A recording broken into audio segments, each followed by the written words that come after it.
সৃষ্টিকর্তা কার ভাগ্যে কখন কি লিখে রেখেছেন বলা যায় না। কিছুদিন আগে যে মানুষটা হেসে খেলে বেড়াতো, আজ সেই মানুষটার জন্য মিলাদ দেওয়া হচ্ছে।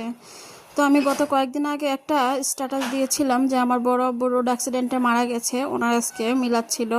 তো সেই মিলাদের মুহূর্তে আমি আপনাদের সাথে শেয়ার করছি। সকালবেলা ঘুম থেকে উঠে আমরা পোলাও খেয়েছিলাম, আর এদিকে রান্না বান্না হচ্ছিল, আর দুপুরে হচ্ছে নামাজ পর সবাইকে খাওয়ানো হচ্ছিল। তো এদিকে প্রথমে ছেলেদেরকে খাওয়ানো হচ্ছিল, ছেলেদেরকে খাওয়ানোর পর আমাদের মেয়েদেরকে খাইতে দিবে। তো সবশেষে একটাই কথা বলবো যে সৃষ্টিকর্তা ওনাকে অনেক অনেক ভালো রাখুক, আল্লাহ ওনাকে জান্নাতবাসী করুন। আপনারা সবাই ওনার জন্য অনেক অনেক দোয়া করবেন। তো এদিকে আমরা সবাই মিলে খেতে বসে গেছি, আমার ছেলেও বসেছে, যদিও ও এরকম প্রথমবার খাচ্ছে, ওর কোনো ধারণা নাই, বা প্রথমে তো বসতেই চাচ্ছিল না, অনেক জোর করে বসিয়েছি, কিন্তু পরে অবশ্যই প্লেট গ্লাস দেখে অনেক খুশি হয়ে গেছে। এদিকে আমি আমার ছোটো বোনের সাথে একটু মুহূর্ত নিচ্ছিলাম। সত্যি কথা বলতে আমিও অনেক দিন পর এভাবে বসে খাচ্ছি, সেই ছোটবেলায় খেতাম। দেখুন এপাশে মহিলারা বসেছে, এপাশে কিছু দাওয়াতের লোক পুরুষ মানুষরা বসেছে, তো আমরা সবাই মিলেই খাচ্ছিলাম।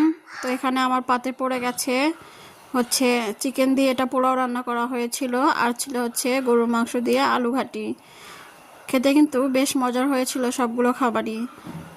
তো এই যে আমার ছেলেও খাচ্ছে, আমিও খাচ্ছি। আমি এবার শুরু করে দিলাম খেতে। তো আপনাদের কাছে কেমন লাগলো অবশ্যই জানাবেন।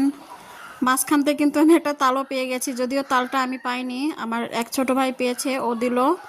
আর এদিকে আমরা ডাল নিয়ে সেই তাল নিয়ে বাসায় ফিরলাম। তো আজ এখানেই বিদায় নিচ্ছি আপনাদের কাছ থেকে। দেখা হবে পরবর্তীতে আবারও নতুন কিছু নিয়ে।